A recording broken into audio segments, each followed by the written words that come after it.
Lisons en Psaume 107, versets 17 à 22. On va retourner dans ce texte. C'est ce texte qui va servir de toile de fond pour mon message ce matin. Les insensés, par leur conduite coupable et par leur iniquité, s'étaient rendus malheureux. Insensés, ils ne sont pas sages. Et par leur conduite coupable, ils se sont rendus malheureux. Leur âme avait en horreur toute nourriture. Ça, c'est une condition de maladie où vous perdez l'appétit. Et ils touchaient aux portes de la mort. Cette porte ne s'ouvrira jamais pour toi. Dis-moi un vrai amen. Ils touchaient aux portes de la mort. Ils étaient près de la mort. Voilà, mais je sais ce qu'on appelle porte de la mort. Ça s'est ouvert pour moi plusieurs fois. Et Dieu, dans sa miséricorde, dit non, tu ne peux pas aller là-bas. Retourne. Dans leur détresse, ils criaient à l'Éternel. Et il les délivra de leur angoisse. Mon ami, Dieu n'est pas... Si tu peux revenir à lui et faire les choses bien, dans leur détresse, si tu peux retourner de tes mauvaises voies, il envoya sa parole et les guérit. Il envoya quoi? Sa parole et les guérit. La guérison parle de la restauration totale. Il les guérit et il les fit échapper de la fosse. Qu'il loue l'Éternel pour sa bonté et pour ses merveilles en faveur des fils de l'homme. Verset 22. Qu'il offre des sacrifices d'action de grâce et qui publie ses œuvres avec des cris de joie. Dis-moi Amen. Jean chapitre 1, verset 1 à 4. Au commencement était la parole, et la parole était avec Dieu, et la parole était Dieu.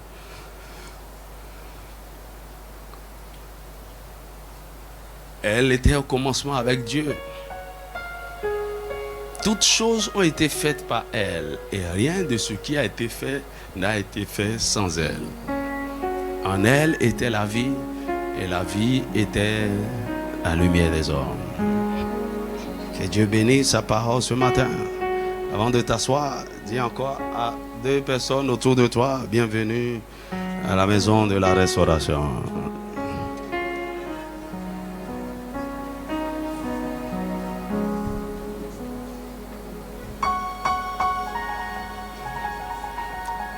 Écoute, tout ce que les hommes fabriquent se gâte. Dis-moi Amen. Et dans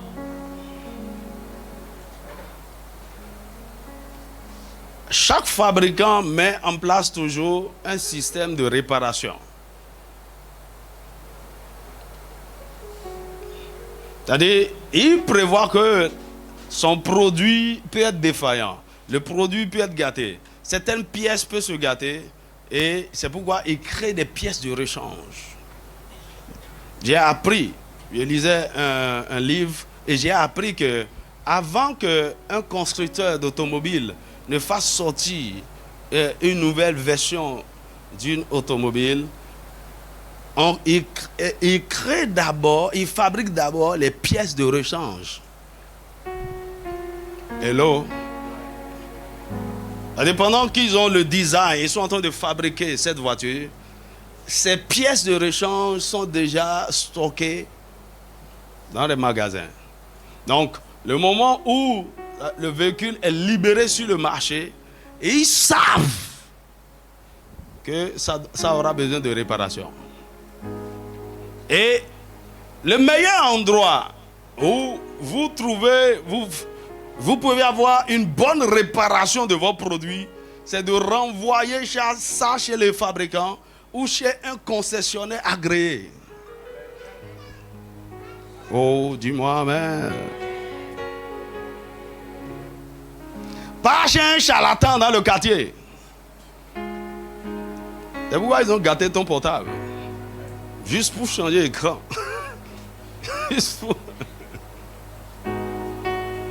C'est pourquoi, moi, j'ai peur. Quand il y a certaines choses qui commencent par faire truc là, il faut penser.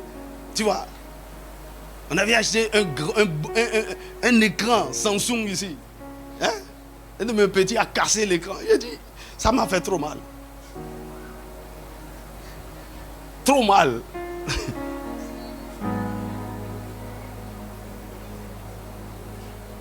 Et quand on a demandé le prix de l'écran, mon Dieu, il vaut mieux acheter un autre.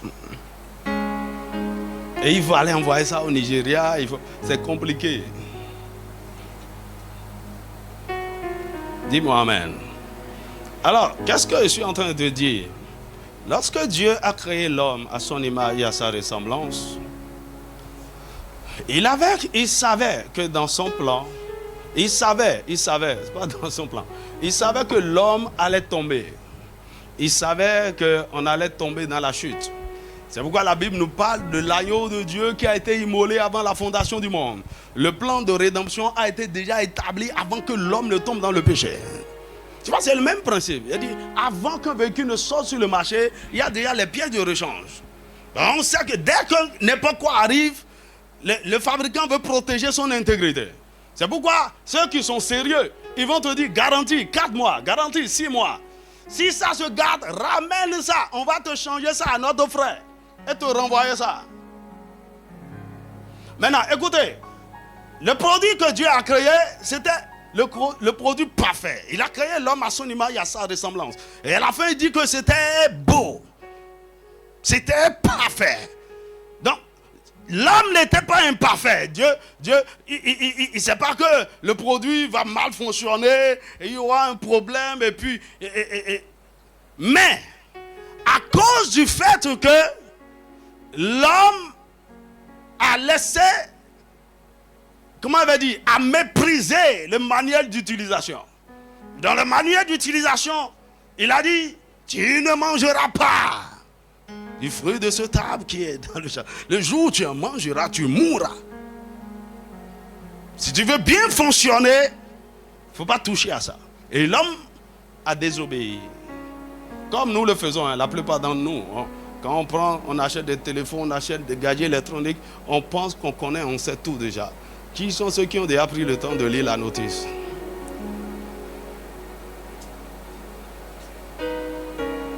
Hello. Tu penses que tu connais tout déjà, hein? Tu vois, j'ai eu un nouveau téléphone cette semaine. Et puis je suis en train d'apprendre à utiliser. Parce que c'était pas... Alors, ce qui serait mieux est d'aller lire la notice. Mais on n'a pas ce temps. Hello. Et la notice pour le bon fonctionnement de l'homme, c'est sa parole. Ses instructions. Il nous les a données. Dis-moi un vrai amen. Et donc, Dieu savait. Et quand l'homme est tombé, cela ne l'a pas surpris. Le plan de rédemption a été mis en branle. Jésus est venu et quiconque l'accepte est sauvé. Son esprit est sauvé. Et à partir de là, le processus de la restauration est mis en place. Le plan de Dieu est que non seulement l'esprit soit sauvé, que l'âme soit sauvée, que le corps soit sauvé. Que nous soyons totalement restaurés dans tout notre être. C'est-à-dire, nous devons retourner à l'état initial. Avec ce que nous étions et tout ce que nous avions au début. Je vous prie de réécouter mes 2 messages de la semaine. Dis-moi amen. Maintenant, Dieu, dans sa grande sagesse, a fait ceci. Ce n'est pas que il a donné l'agrément à beaucoup de concessionnaires partout sur la terre. Non, il a juste mis en place un seul système. J'appelle ça le système de la parole de Dieu. Il dit, peu importe combien vous avez été endommagé, si vous pouvez recevoir ce seul instrument, si vous pouvez recevoir, quand comment se fait que, tu vois, quand quelque chose est gâté, on dit, on va changer ceci, on va changer telle pièce, on va changer telle pièce, pour ça là on a besoin de ça là, pour ça là on a besoin de ça là. Dieu il a simplifié les choses pour nous. Il dit, lorsque tout sera gâté, je vous envoie juste un seul instrument. Et avec ça, vous pouvez tout réparer. Tout peut être restauré. Dis-moi un vrai amen. Et son instrument est la parole de Dieu. La Bible dit quoi? Rien de ce qui a été fait n'a été fait sans la parole. Donc, tout a été fait. Tout a été créé par la parole. Et écoute-moi bien. Pour tout refaire, on a besoin aussi que de la parole. Donc, lorsque le diable vient détruire ou bien vient défaire ce que Dieu a fait, ce qu'il nous faut pour refaire ce que Dieu a fait, c'est sa parole. Oh, dis-moi amen.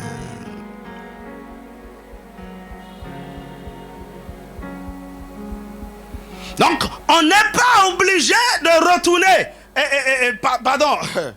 On n'est pas forcément obligé dans les thèmes... comment je vais dire?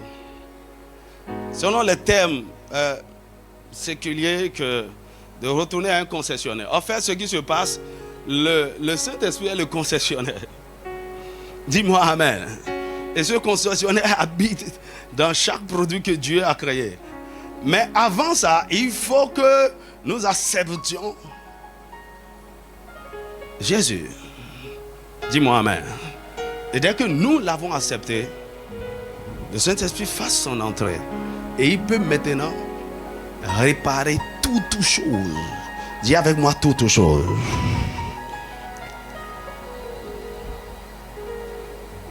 La parole de Dieu est l'instrument de choix pour la restauration de toutes choses.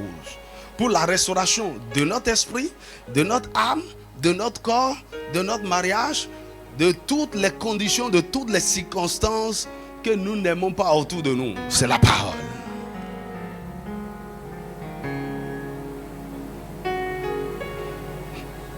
Dans Hébreux chapitre 1 verset 3, la Bible dit que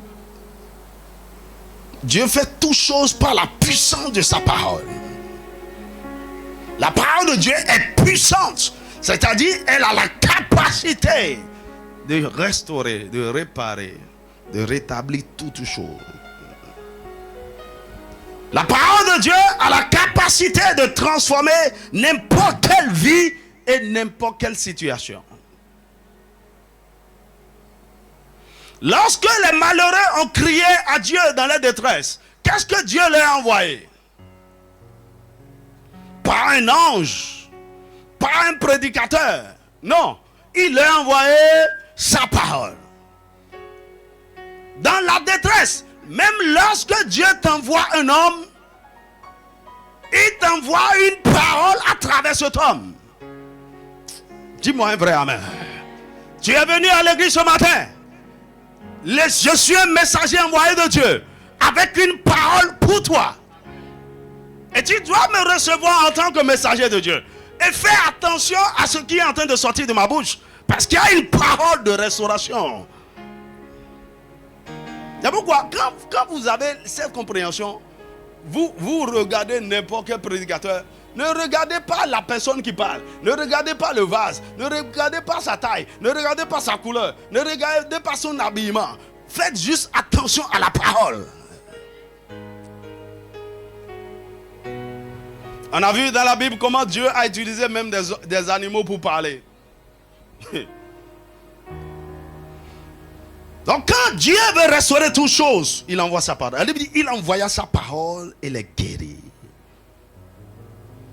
Et quand la parole fut envoyée, la Bible dit dans Psaume 107, versets 29 et 30, il dit, il arrêta la tempête, ramena le calme et les ondes se turent. Ils se réjouissent de ce qu'elles s'étaient apaisées. Et l'Éternel les conduisit au port désiré. Lorsqu'il y a n'importe quelle tempête dans nos vies, pour calmer cette tempête, le Seigneur envoie sa parole. Nous avons vu quand Jésus dormait avec il voyageait avec ses disciples, il dormait dans la barque.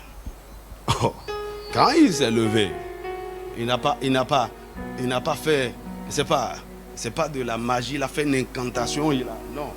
Il s'est levé et il a parlé à la tempête. Silence, tais-toi. Cette situation chaotique s'est calmée par la parole. Bien-aimé, écoute-moi. Tu as juste besoin d'une parole de la part de Dieu pour que toutes les tempêtes de ta vie soient apaisées. Et pour que ce que tu es en train de vivre et tu n'aimes pas soit totalement transformé. Que Dieu t'envoie sa parole aujourd'hui. Que Dieu t'envoie sa parole en cette saison. Au commencement, lorsque la terre était informe et vide, les ténèbres recouvraient l'abîme. Dieu envoya sa parole dans ce chaos. Et ce monde merveilleux fut créé. Dans Genèse chapitre 1, nous voyons plusieurs fois, et Dieu dit, et Dieu dit, et Dieu dit, et Dieu dit.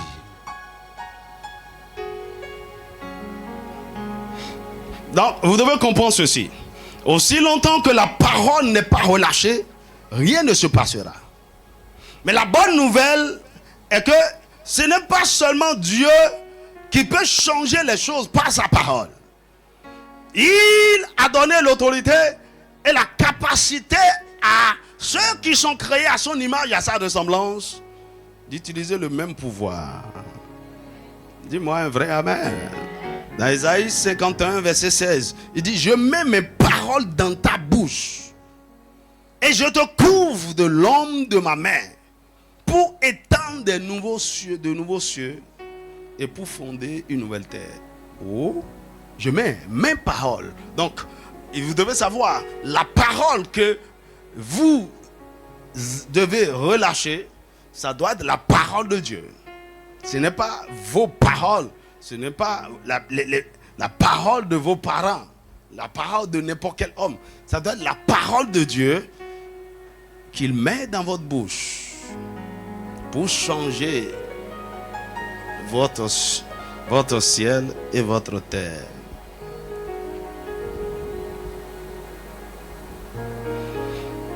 Qu'est-ce que ça veut dire? Si les réalités que tu vis autour de toi, tu n'aimes pas ça, tu peux les changer par ta parole. Tu peux créer ton monde par les paroles de Dieu dans ta bouche. Tu peux changer les situations par la parole. Tu dois apprendre à parler aux montagnes si tu veux les déplacer. Vous savez, on a méprisé longtemps le pouvoir de la parole. Le 16 novembre 2009, le Seigneur m'a parlé. Et ce jour-là, il m'a donné le nom de cette mission. Il dit: la mission s'appellera Mission de l'Aigle. Et c'est ce même jour que dans une vision, il m'a montré le logo.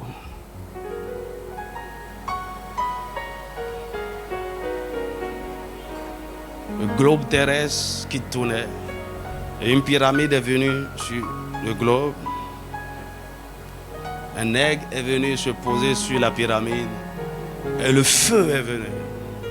Il dit: voici l'emblème de la mission. Et le lendemain, j'étais en prière. Et il m'a dit: voici la devise. Moi, je ne sais même pas si un ministère a devise. Je ne sais pas s'il y a un ministère qui a devise. Je ne sais pas, hein. Je sais que les nations ont des devises. Je sais pas, c'est peut-être parce que la mission délègue à une nation. Dis-moi un vrai amen. C'est le mot qu'il a utilisé, ok? Il dit: voici la devise de la mission. Restaurer l'homme par la parole restaurée. Je dis: mais ça veut dire quoi? Ok, restaurer l'homme. Pas la parole. J'ai dit, bon, ça là, je comprends un peu. C'est quoi la parole restaurée?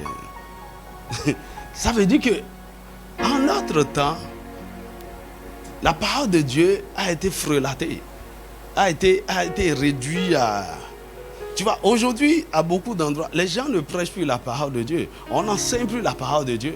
On enseigne la sagesse humaine. On fait de la motivation.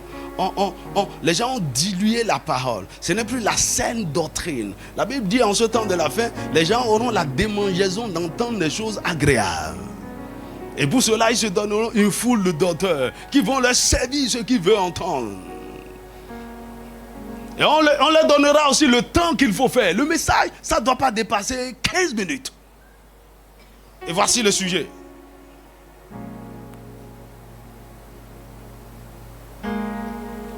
Je vous ai dit, quelqu'un qui fréquentait ici, un jour, la personne m'a envoyé une feuille. Il dit, docteur, je sais que tu enseignes bien. S'il te plaît, il faut enseigner sur ces sujets. 1, 2, 3, 4. Il dit, voici les gens là, ça.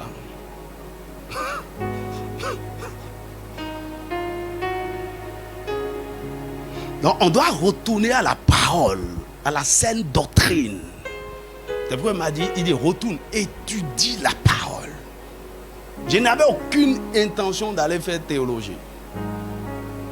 Et quand il m'a dit d'aller faire, il ne voulait pas aussi que j'aille dans n'importe quelle école. Il dit, allez m'inscrire dans une école.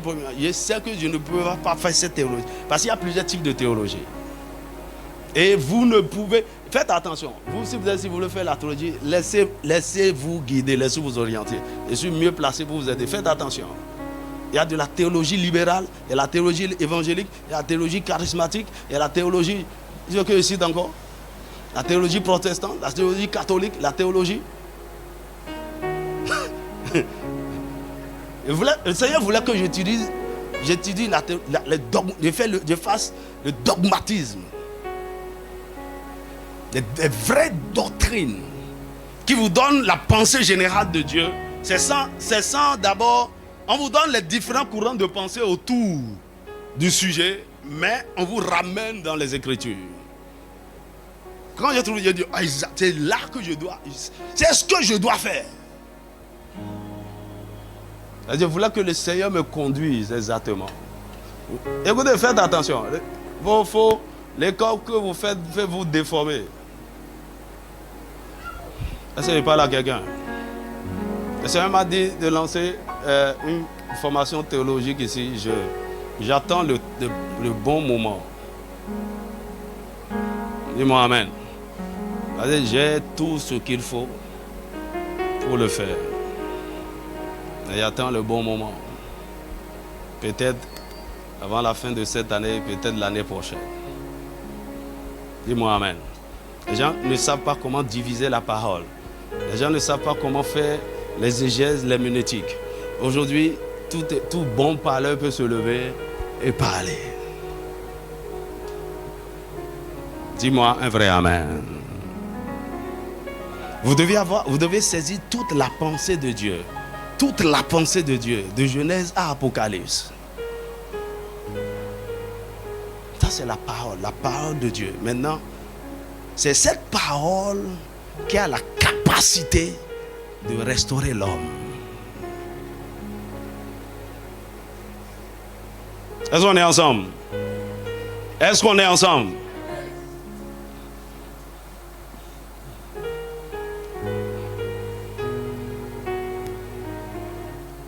Donc, et j'ai commencé par étudier l'homme. Ok? Qu'est-ce qu'on doit restaurer?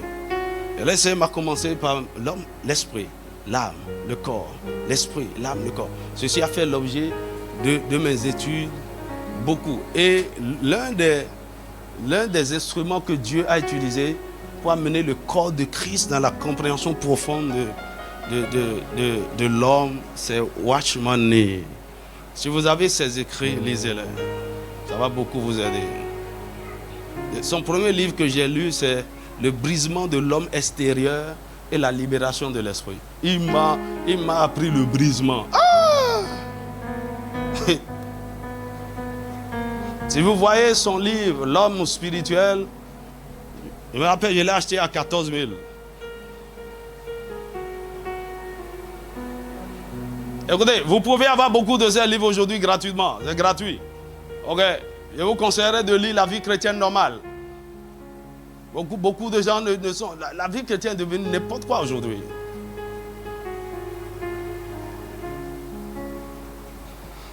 Donc, ce qu'il faut comprendre, c'est que l'homme que Dieu a créé à son image et à sa ressemblance a été perverti. Et tout, par rapport à tout, c'est-à-dire pour restaurer tout ce qui a été perverti, Dieu nous a donné juste une seule âme, sa parole. Dis-moi amen. C'est pourquoi quand je vois quelqu'un qui vous n'aimez pas la parole de Dieu, vous ne donnez pas du place à la parole de Dieu, vous méprisez la parole de Dieu. Je dis souvent, si vous ne commencez pas par vous-même, par méditer, par réfléchir sur la parole et à pratiquer la parole un peu dans certains domaines de votre vie, rien ne changera. Beaucoup de gens disent, vous êtes trop émotionnel. La vie n'est pas émotionnelle. La vie est spirituelle.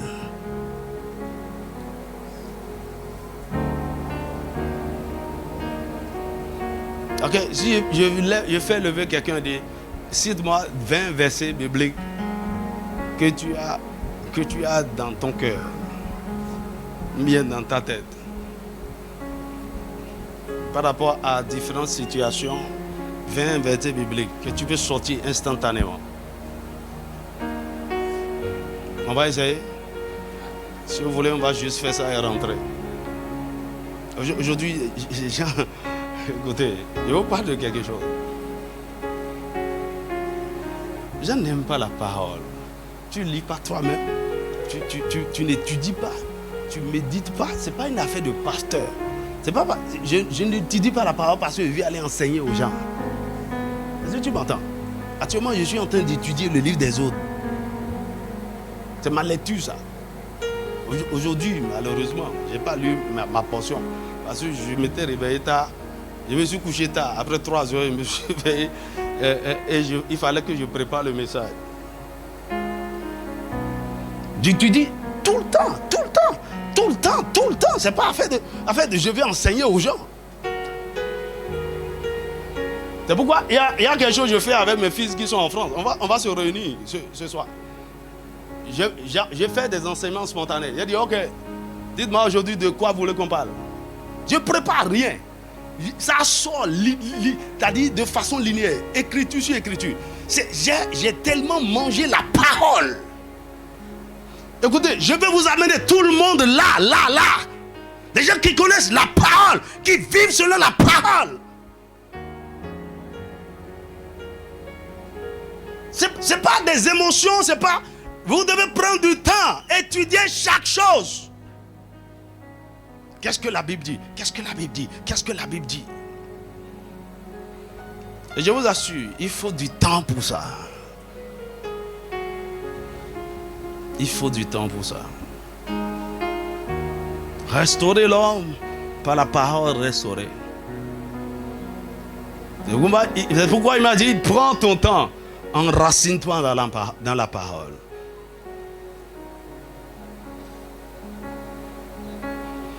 Alors écoutez, pour la restauration de ta vie, pour le rétablissement de ta vie dans son état initial, pour commencer un nouveau chapitre de ta vie, tu as besoin de 2 types de paroles. Dis avec moi 2 types de paroles. La première parole, ou bien le premier type de parole, c'est la parole que tu reçois. Et le deuxième type de parole, c'est la parole que tu envoies. Hey. La parole que tu reçois et la parole que tu envoies. La parole que tu reçois est celle qui vient de Dieu ou de ses messagers et qui s'adresse à ta personne ou à une situation particulière de ta vie à un moment donné. Je répète, la parole que tu reçois est celle qui vient de la bouche de Dieu, qui vient ça peut venir de la Bible,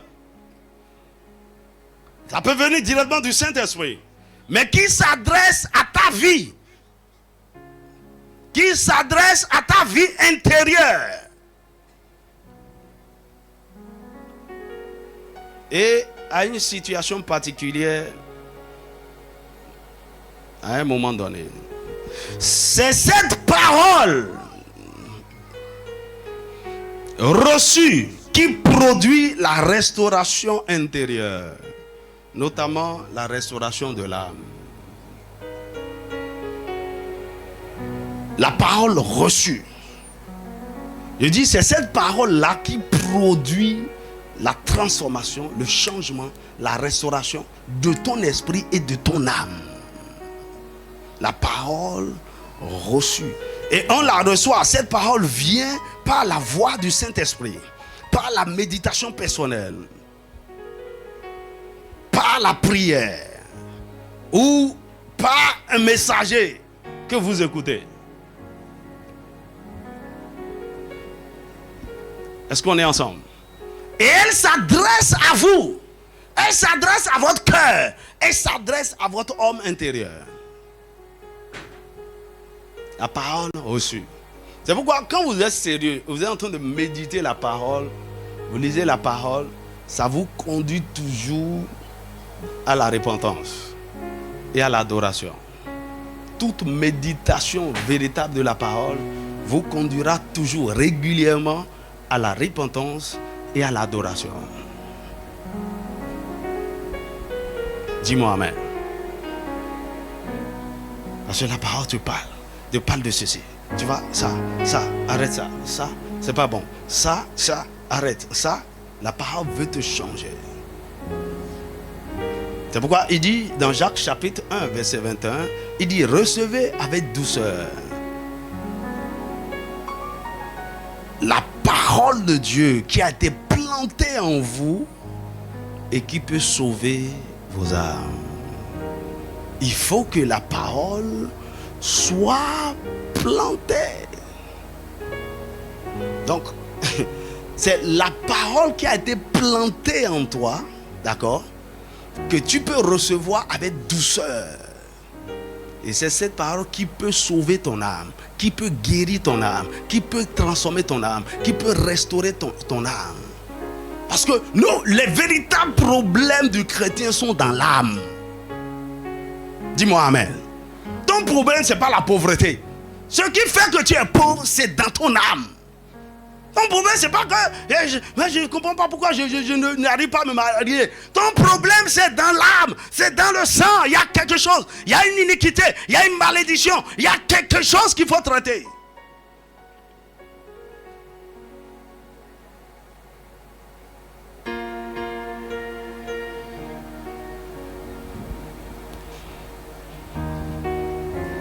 Donnez-moi Psaume 19, verset 8. Il dit,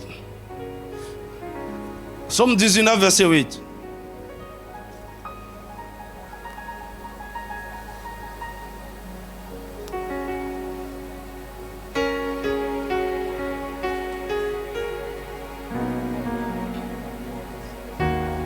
Il dit, la loi de l'Éternel est parfaite. Elle fait quoi?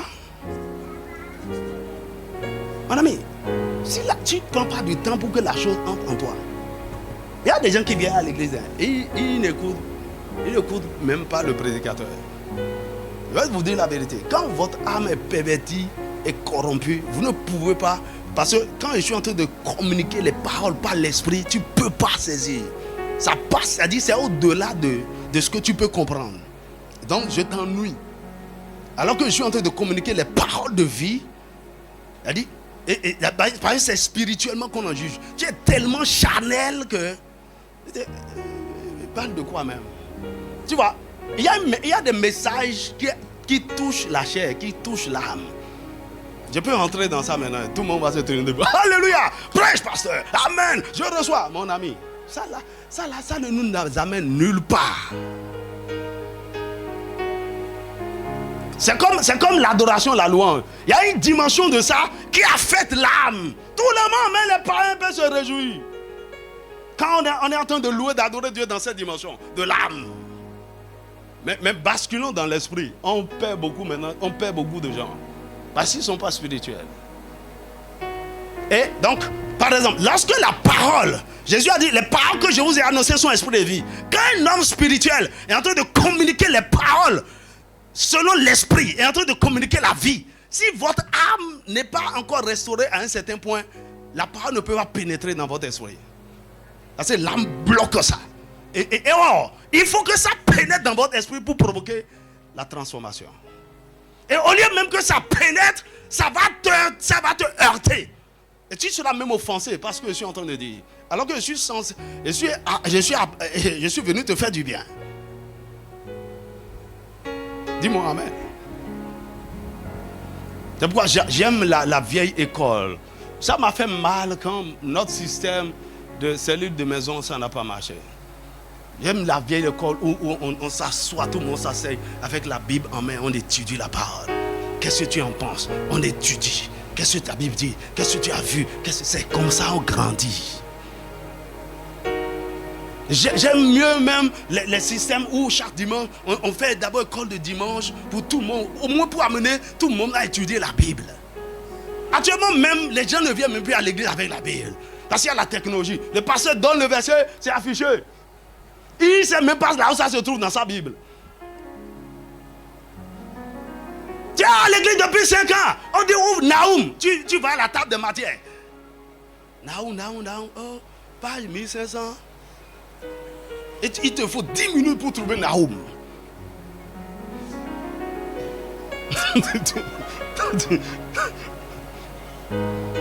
La parole doit être plantée. Parce que la Bible appelle ça la semence incorruptible. Et c'est quand elle est plantée qu'elle produit du fruit. Hey! Et vous savez, il y a un danger par rapport aux écoles théologiques. Heureusement que j'avais reçu beaucoup de paroles plantées à moi. Écoutez, beaucoup de gens perdent Dieu dans les écoles théologiques. Vous savez pourquoi? Parce que c'est de la connaissance intellectuelle. Parfois même le professeur, il n'est même pas né de nouveau. Oh oui. Alors, au départ, j'étais dans des débats houleux avec des... À un moment donné, je me suis tué. Il faut parler pour toi. Pourquoi? On va te bombarder le cœur et tu n'as pas le temps. Ok? Ça vient. Et il faut étudier, rendre des coups, étudier. Tu n'as plus le temps pour planter la parole à l'intérieur. Tu n'as plus le temps pour prier. Au fur et à mesure que le temps passe, tu perds ta vie spirituelle. Or, si tu n'avais pas une spiritualité robuste, c'est fini.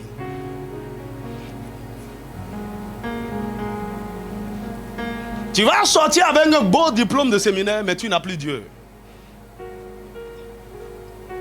Surtout dans l'école de théologie libérale, baptiste, protestant, consort, où ils n'ont plus l'esprit.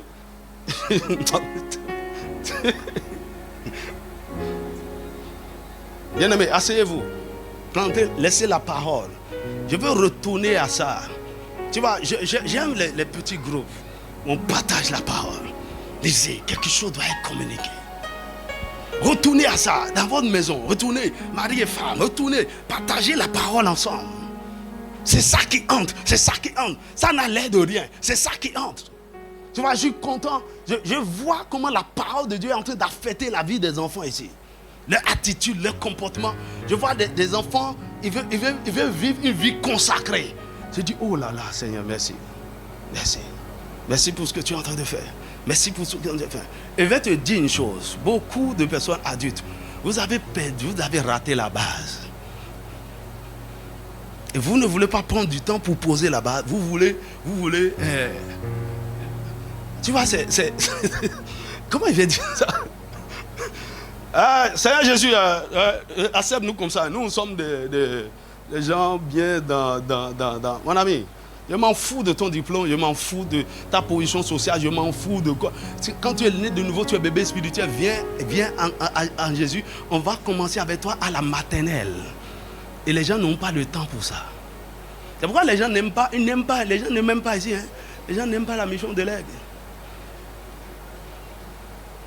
Et je suis là depuis là. Le pasteur, pourquoi? Quand est-ce qu'il va me donner assistant? Quand est-ce qu'il va me donner telle responsabilité? Mon ami, c'est pas moi qui fais ça. Si tu grandis, je n'ai même pas besoin de te nommer. Tu vas prendre le poste. C'est une affaire de maturité. Et ce n'est pas une affaire d'école. Écoutez, la formation des disciples, ça ne se passe pas dans un séminaire. Ça ne se passe pas dans une école. C'est à l'école du Saint-Esprit. Et il vous faut un mentor, il vous faut un maître qui a fait l'expérience de la parole. Qui peut vous parler selon la parole.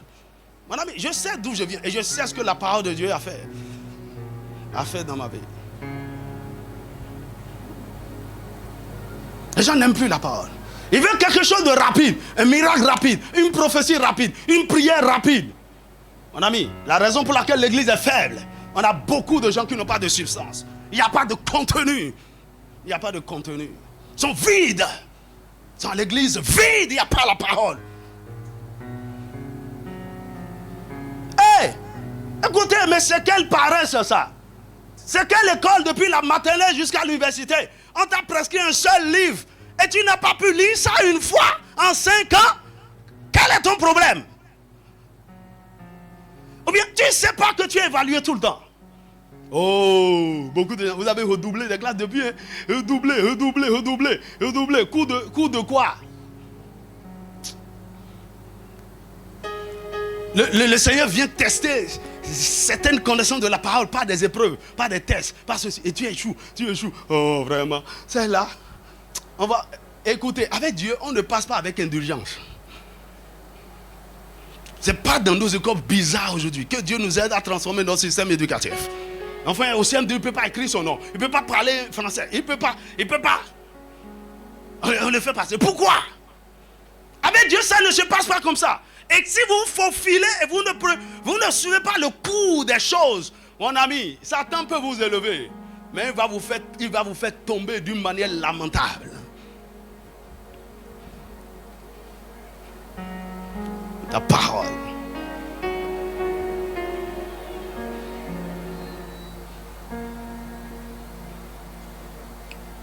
Est-ce qu'on est ensemble? Ou bien tu es déjà fâché contre moi? Je suis habitué. Donc, je dis, la parole que tu reçois, donc de la bouche d'un messager, par le Saint-Esprit, par la méditation de la parole, ou par la voix du Saint-Esprit directement, que tu reçois, qui entre en toi, qui est planté en toi, sur laquelle tu médites, tu travailles, c'est ça qui te transforme. Dis-moi amen. Maintenant, il y a la parole que tu envoies.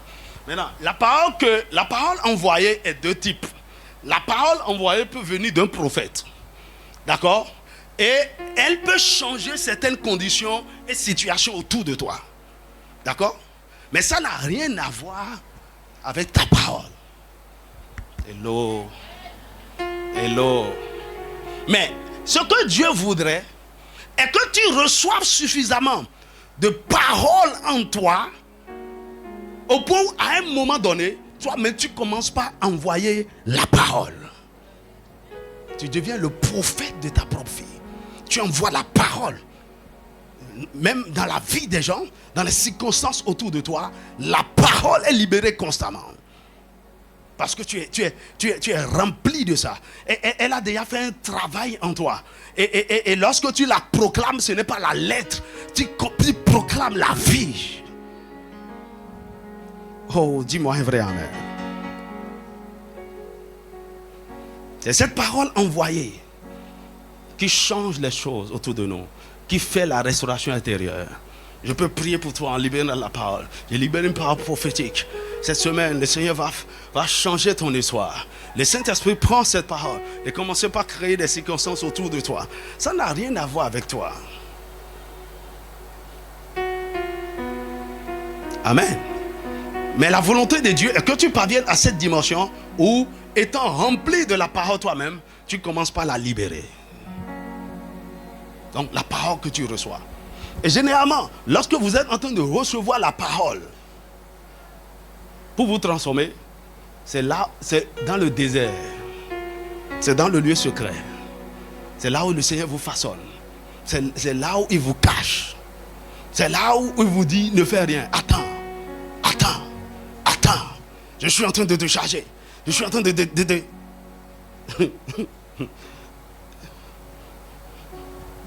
Tu vois, un jour, je me rappelle, en 2010, j'étais allé négocier les installations d'un séminaire catholique à Tropoukwadji pour une retraite. Et pendant que j'ai quitté le bureau du prêtre directeur, non, je l'attendais sur la cour. Et il fallait qu'il donne son OK pour qu'on paye. J'étais là. Et il m'a envoyé une parole. Il dit, ta vie est en métamorphose actuellement. Fais attention. C'est le mot qu'il a utilisé. Et je suis allé commencer par métamorphose. C'est là que j'ai commencé par étudier la transformation. Il y a un temps. Pendant ce temps-là, c'est le moment où vous devez vous exposer à la parole et vous cacher dans le lieu secret. Dis-moi un vrai amen. Alors, donnez-moi Ézéchiel chapitre 37, verset 1 à 10. Nous allons voir là la démonstration de la parole envoyée par un homme pour la restauration. Et vous allez comprendre que la parole qui est envoyée n'est pas la parole d'un homme. C'est Dieu qui a mis sa parole dans la bouche du prophète et lui a dit de libérer. Est-ce qu'on est ensemble? Il dit, la main de l'Éternel fut sur moi. Et l'Éternel me transporta en esprit et me déposa dans le milieu d'une vallée remplie d'ossements. Il me fit passer auprès de tous, tout autour. Et voici, ils étaient fort nombreux à la surface de la vallée. Et ils étaient complètement secs. Donc, ça c'est le chaos, la désolation totale. Et il me dit, fils de l'homme, ces eaux pourront-ils revivre? Je répondis, Seigneur éternel, tu le sais. Tu vois, généralement, c'est ce que nous faisons. Hein.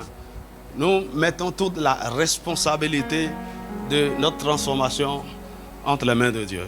Seigneur, si tu le veux, tu peux me changer. Non, il est en train de dire, non, c'est pas que je le sais. Je vais t'utiliser pour changer cette situation. Dis-moi amen. Et je vais te montrer comment ça marche. Il suffit juste que tu aies ma parole dans ta bouche. Ce n'est pas la parole d'un homme, ma parole. Et que tu parles. Il me dit, prophétise sur ces eaux. Et dis-leur, ossements desséchés, écoutez la parole de l'Éternel. Mon ami, c'est cette parole qui a créé. Ce n'est pas la parole de... il faut que ce soit la parole de Dieu. Écoutez la parole de l'Éternel. Ainsi parle le Seigneur l'Éternel à ces eaux. Voici. Oh, doucement. Je fais entrer en vous un esprit et vous vivrez. Verset 6. Je vous donnerai des nerfs, je ferai croître sur vous de la chair et je vous couvrirai de peau. Je mettrai en vous un esprit et vous vivrez et vous saurez que je suis l'Éternel. Donc il lui a dit ce qu'il doit dire. Comment il doit libérer la parole? Il dit, je prophétisais selon l'ordre que j'avais reçu. Donc quand tu veux changer les situations autour de toi, tu dois parler en fonction de ce que tu as reçu. Et comme je prophétisais, il y eut un bruit. Et voici, il se fit un mouvement. Et les eaux s'approchaient les uns des autres. Verset 8. Je regardais et voici, il vint des nerfs, la chair crue. Et la peau les couvrit par-dessus. Mais il n'y avait point de vie. Il me dit, prophétise et parle encore. Parle à l'esprit. Maintenant, parle à l'esprit. Tu as libéré la parole. Et le corps a commencé par recevoir la vie. Écoutez, il y a la vie du corps. Maintenant, parle à l'esprit. L'esprit de l'homme. Je veux dire, la restauration, c'est l'esprit, âme et corps. Parle à l'esprit. Prophétise, fils de l'homme. Et dis à l'esprit. Beaucoup d'entre nous, on doit revivifier dans notre esprit, notre homme intérieur. Et sans ça, il n'y aura pas de restauration de l'âme. Dis à l'esprit, ainsi parle le Seigneur, l'Éternel. Esprit, viens des quatre vents, souffle sur ces morts et qu'ils revivent. Est-ce que vous suivez le processus? Il a prophétisé d'abord, il a parlé au corps. Ils ont commencé par bouger, mais il n'y a pas encore la vie. Il dit maintenant pas à l'esprit. Que l'esprit revienne à la vie. Il dit je prophétisais selon l'ordre qu'il m'avait donné. Et l'esprit entra en eux. Et il reprit vie. Et il se tint sur le pied. C'était une armée nombreuse. Très nombreuse. La puissance de la parole dans la restauration.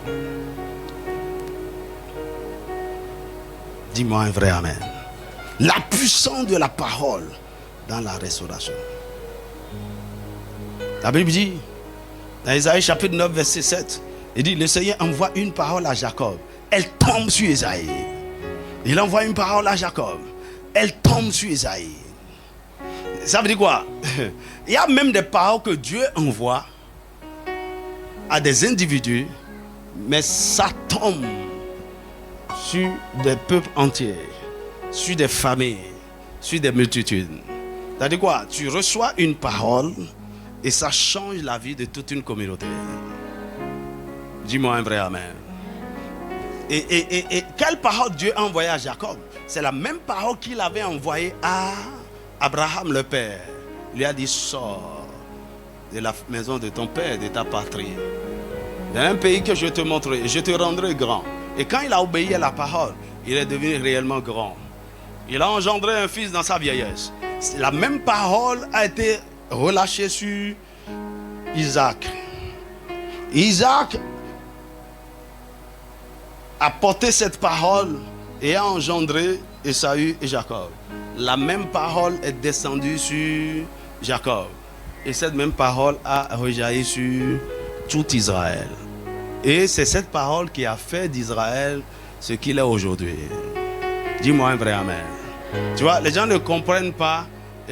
J'écoutais un professeur de théologie il y a 3 semaines. Il dit, mais en réalité, mais les Palestiniens, c'est eux qui étaient là depuis. Israël est venu les déloger. Maintenant, Israël était parti en dispersion, en captivité. Maintenant, ils sont revenus pour reprendre. Ce n'est pas injuste. J'ai dit, bon, quand vous parlez du point de vue géopolitique et tout, c'est bon. Mais ce que vous oubliez, Dieu a donné cette terre-là. Le Créateur, celui à qui appartient toutes les terres, a donné cette portion de terre avec limite à ce peuple. Tout en sachant qu'il y avait des gens qui habitaient là. Et il leur a donné l'ordre de les détruire. Madame, la parole continue d'agir. Et pourquoi tu ne peux pas détruire Israël? Les gens ont tout fait. Autant du nazisme, ils ont tout fait. Les Allemands ont tout fait. Les Russes ont tout fait. Tu ne peux pas détruire le Juif. Il vient quelque part, il prend contrôle de l'économie. Pourquoi l'Amérique a peur de... Mon ami, la grande partie de l'économie sont entre les mains des Juifs. Ils possèdent tout aux États-Unis. À cause de quoi? Une parole. Il dit, des rois sortiront de toi. Tes fils posséderont la porte des nations. Ils vont prospérer partout. Une parole. Écoute, il y a des paroles que Dieu m'a données. Et je sais que ce n'est pas pour moi. C'est pour des générations futures. Il y a des paroles que Dieu a données à cette mission. Cette génération, à moins que Dieu nous fasse grâce exceptionnelle, on ne va pas voir l'accomplissement de ces prophéties. Mais nos enfants et les enfants de nos enfants verront. Pourquoi? La parole qui sort de la bouche de Dieu ne meurt pas. Jusqu'à ce qu'elle accomplisse ce qu'elle a été envoyée pour accomplir. Dis-moi un vrai amen. Quand vous regardez dans les Écritures, lorsque Jésus est venu, il a montré la puissance de la parole dans la restauration. Et dans Luc chapitre 5 verset 1 à 7, il donna un seul ordre à Pierre. Il dit, avance en pleine eau et jetez vos filets pour pêcher. Et alors, Pierre a dit, oh, à cette heure, on a travaillé toute la nuit. Mais sur ta parole, je jetterai le filet. Et quand il a obéi à la parole, il eut une pêche miraculeuse. Dans Luc chapitre 5, verset 12 à 14, nous allons voir comment un lépreux est venu vers Jésus. Il dit, si tu le veux, tu peux me rendre pur. Jésus lui dit, je le veux, sois pur. Et au même instant, il fut purifié. Vous allez voir que durant son ministère, Jésus n'a jamais prié pour un malade. Hello. Et je voudrais opérer comme Jésus désormais. Avez-vous vu Jésus prier pour un malade?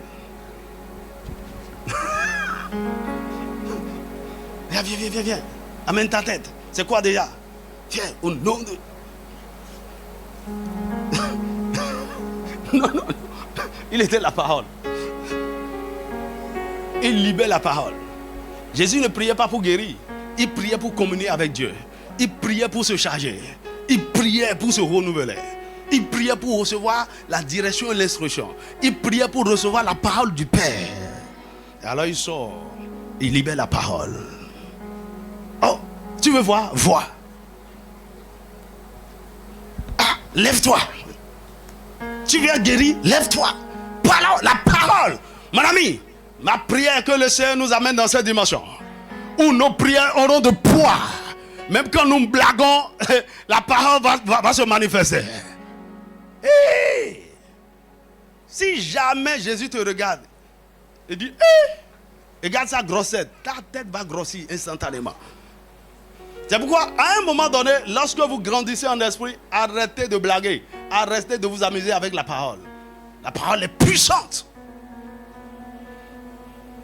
Dis-moi un vrai amen. Il y a des parents comme ça. Ils ne connaissent pas la puissance de la parole. Ils déclarent certaines choses. Et parce qu'ils ont vu les paroles se manifester, ils menacent tout le monde avec. Ils disent, hey, tu me connais. Hey, si je... Mon ami, la parole de Dieu dans notre bouche, ce n'est pas pour maudire, c'est pour bénir.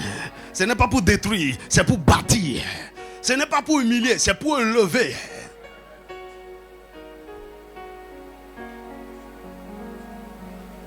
Un jour, quelqu'un est venu dans mon bureau, il m'a énervé. Mon ami, j'ai dû faire comme ça.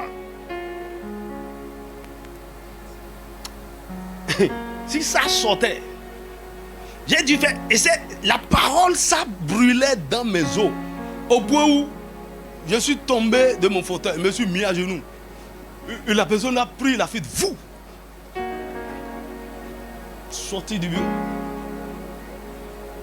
Elle dit, ce que je voulais dire, si ça sortait. Et comme j'essayais de contenir, tu ne peux pas savoir, j'étais en colère. Et comme la dernière fois, j'ai maudit des gens qui ont volé mon argent. Mon intégrité a été coupée. Bah! Il dit, fais attention, là où tu es, tu maudis pas les gens.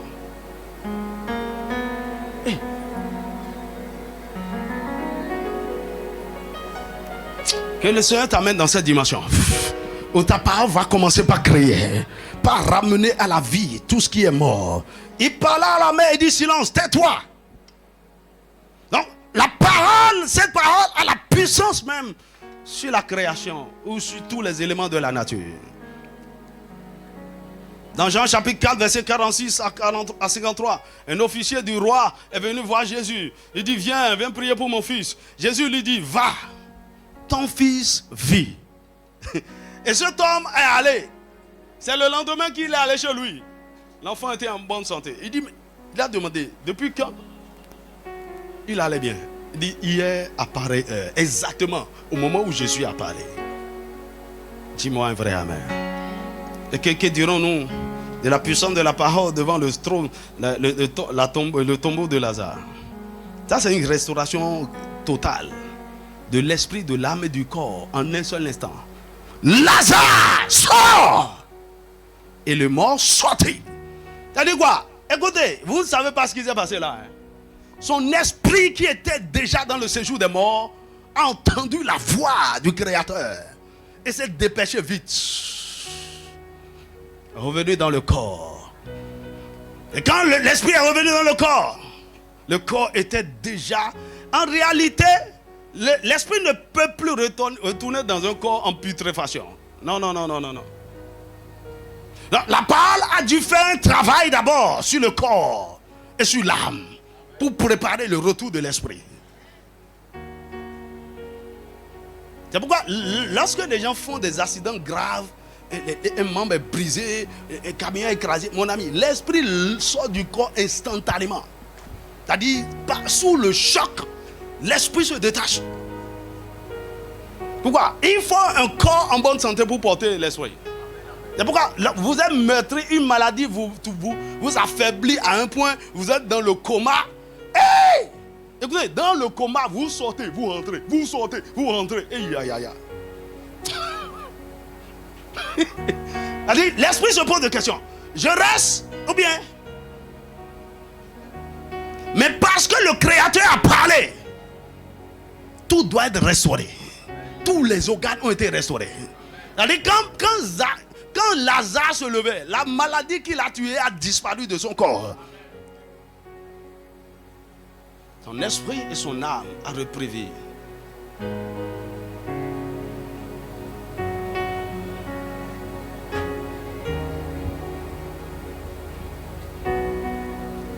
Tu vois,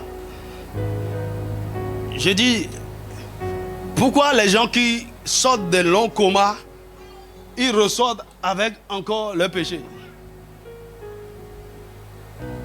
avec leur faiblesse, avec leurs problèmes.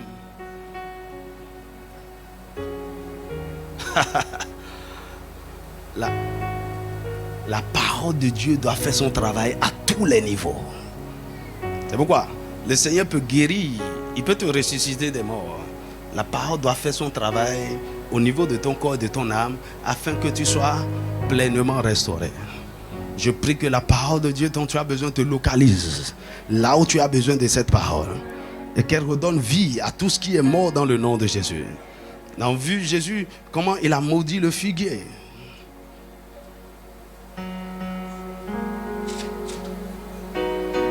Il a fait toutes sortes de choses, tout par la parole. Maintenant, écoutez. La parole qui est envoyée, c'est ce qu'on appelle la parole prophétique. Elle peut être envoyée par vous-même dans votre propre vie, dans vos circonstances, ou elle peut être envoyée autour de vous. Dis-moi un vrai amen. Écoutez, la meilleure parole que normalement vous deviez entendre régulièrement, c'est celle qui est sortie de votre bouche. Hello. Quand tu déclares la parole de Dieu constamment, c'est toi que ça transforme d'abord. C'est pourquoi dans la méditation de la parole, il y a la confession qui doit être associée.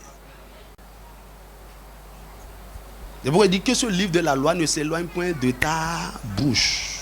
Médite le jour et nuit. Ce que tu médites, tu dois confesser, tu dois déclarer. Ça devient une parole prophétique envoyée, mais venant de ta propre bouche. Tu deviens le prophète de ta propre vie. Dis-moi un vrai amen. Mais mieux, cette parole peut affecter des gens autour de toi. C'est pourquoi aussi longtemps, par exemple, tu es une mère et tu es en train de prophétiser sur tes enfants. Libère la parole. Libère la parole. Peu importe ce que l'enfant est en train de faire en ce moment. Libère la parole. Continue de libérer. C'est pourquoi, écoutez, le meilleur moment pour libérer la parole qui transforme la vie des enfants, c'est entre 0 et 7 ans.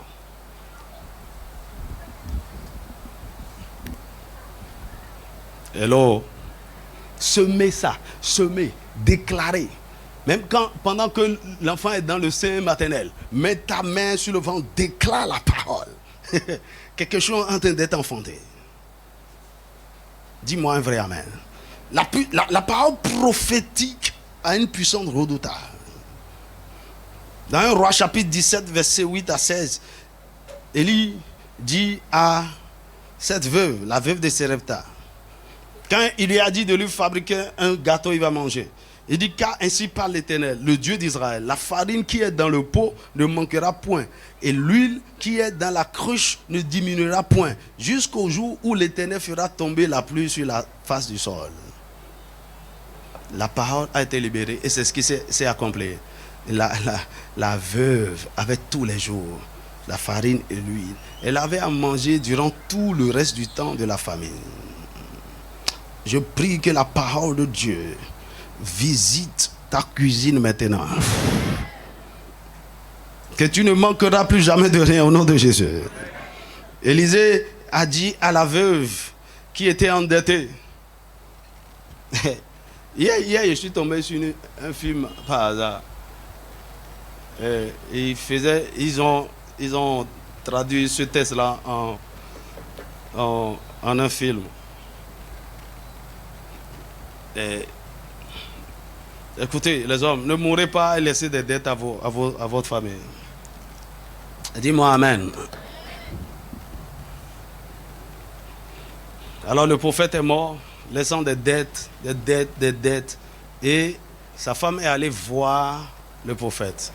Tu vois, ce que j'aime dans l'histoire, ce prophète était un fils d'Élisée. Mais comment il était dans les dettes et il est mort auprès d'un prophète aussi puissant?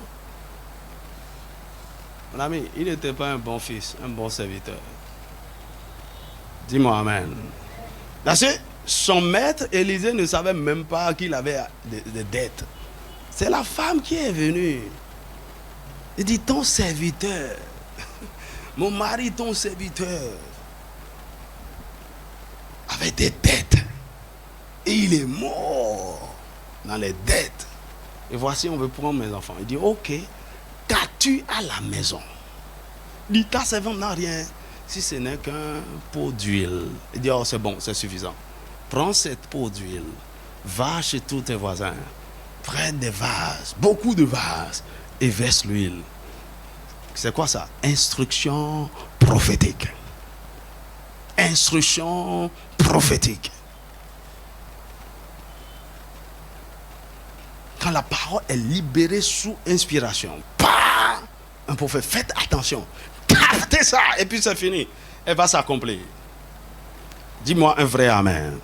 C'est la même chose avec la Sunamite. 2 Rois chapitre 4 verset 16 à 17. Élisée lui a prophétisé. Il dit, à cette époque, l'année prochaine, tu embrasseras un fils.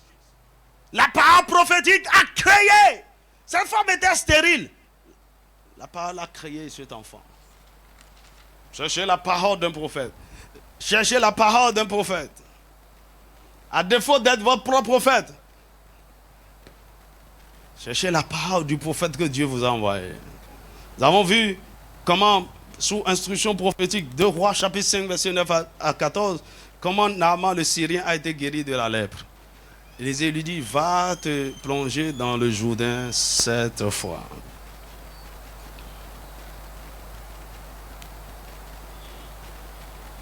Et il fut guéri. Et la parole prophétique que j'aime le plus, c'est dans 2 Rois 7, 1 à 3. La famine avait sévi en Samarie déjà depuis des années. La Syrie avait siégé Samarie. Ils avaient faim.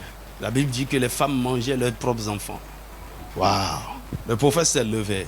Il dit, écoutez la parole de l'Éternel. Ainsi parle l'Éternel. Demain à cette heure, on aura une mesure de fleur de farine pour un cycle et une mesure d'orge pour un cycle à la porte de Samarie. Quoi? Il y aura tellement de l'abondance. L'officier du roi n'a pas cru.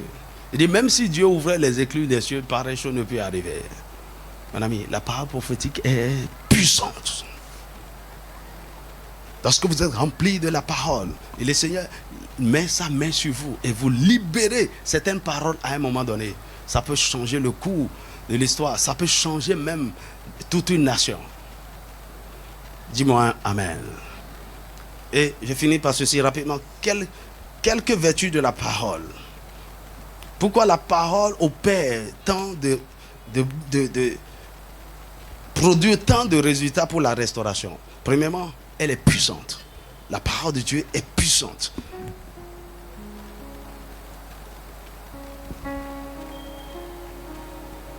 Hébreux chapitre 1 verset 3.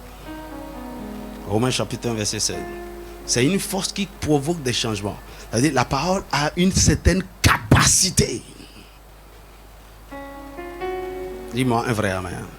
La deuxième chose, la parole est vivante. La parole de Dieu est vivante. La Bible dit, en elle était la vie. Quand elle est libérée, elle communique la vie.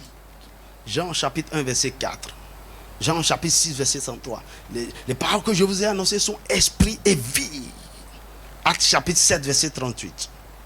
Donc quand la parole est libérée, là où il y a la mort est engloutie par la vie. Dis-moi un vrai amen. La parole est vivante. Troisièmement, elle est une semence incorruptible.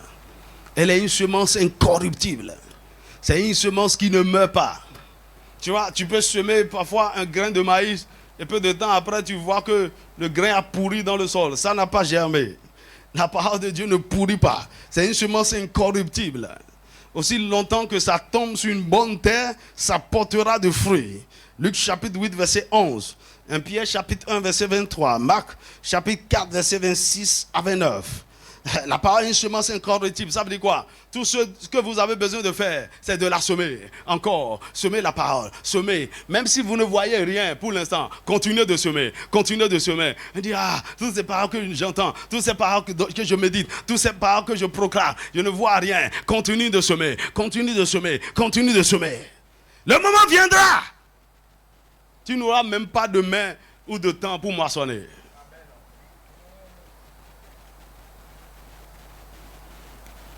Sème encore.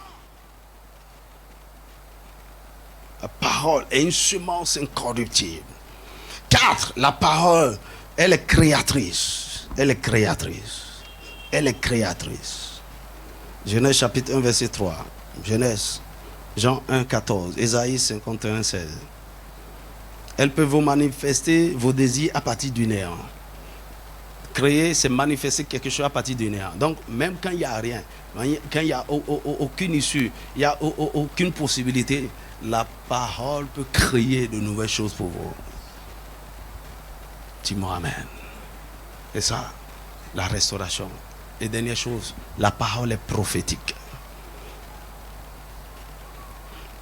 Ali, la prophétie, une parole prophétique est une parole qui s'accomplit toujours. Quand ça sort, elle ne revient pas sans avoir accompli. C'est pourquoi elle a été envoyée. La Bible dit, Habakkuk chapitre 2, verset 1 à 3, il dit, écris la prophétie, qu'on la lise couramment. Si elle tarde, attends-la, car c'est une prophétie qui marche à son terme. Si elle tarde, attends-la, quand elle s'accomplira certainement. Donc quand vous recevez une parole prophétique, vous pouvez ne pas croire, elle ne va pas s'accomplir, mais cette parole ne meurt pas. Si quelqu'un peut venir attraper cette parole, par exemple, je vous ai envoyé certaines prophéties de Cindy Jacob. C'est en train de faire 30 ans aujourd'hui par rapport au Bénin. Je vous assure, il y a un travail d'intercession terrible qu'on est en train de faire actuellement. C'est autour de ces paroles prophétiques. La parole prophétique ne meurt pas. Ça vient de la bouche de Dieu, ça va s'accomplir. Nous y croyons totalement. Dis-moi amen. Bien-aimé, tu viens de restaurer.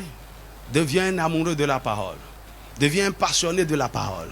Deviens un étudiant de la parole. Deviens un chercheur de la parole. Dors dans la parole. Sois rempli de la parole. Il dit que la parole de Dieu demeure en vous dans toute sa richesse. Colossiens 3, verset 16. Que ça demeure en vous dans toute sa richesse. Continue d'étudier dans tous les domaines. Les paroles de foi. Les paroles par rapport au mariage. Par rapport à la prière. Par rapport à la consécration. Par rapport aux finances. Par rapport au succès. Par rapport, je ne sais pas, dans tous les domaines. Continue, continue, continue. La parole de Dieu ne meurt pas. C'est pourquoi elle se renouvelle tous les jours.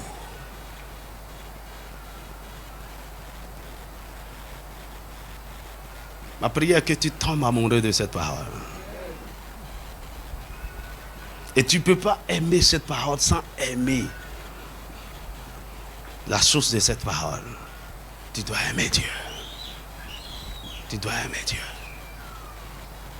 Tu vois, quand le diable veut vous détruire, il vous déconnecte de la source de la parole. Non seulement, il vous déconnecte de Dieu. Écoutez, si il y a très longtemps, vous avez entendu Dieu, votre vie est en danger, vous êtes en train de mourir. Qu'est-ce que Dieu est en train de dire? Mieux, Dieu vous envoie des messagers portant sa parole, portant ses instructions. Si Satan veut vous détruire, il vous séparera de ces messagers. Il fermera vos oreilles par rapport à ces messagers. Écoute-moi, il y a des gens qui ont été envoyés avec un message pour toi, une parole pour toi. Tu dois les identifier. Et dès que ces gens-là ouvrent la bouche, tu dois être excité. La Bible dit, mes brebis entendent ma voix et ils me suivent. Il y a un berger que Dieu t'a envoyé. Il dit, je vous donnerai des bergers sur mon cœur et ils vous paîtront avec sagesse et intelligence. Ils vous nourriront avec la parole. Il y a une parole que Dieu vous a envoyée. Accrochez-vous à ça. Et vous allez voir votre vie transformée. Dis-moi un vrai amen. Dis-moi un vrai amen. Que le Seigneur te donne la sagesse et l'intelligence. Incline ta tête un moment.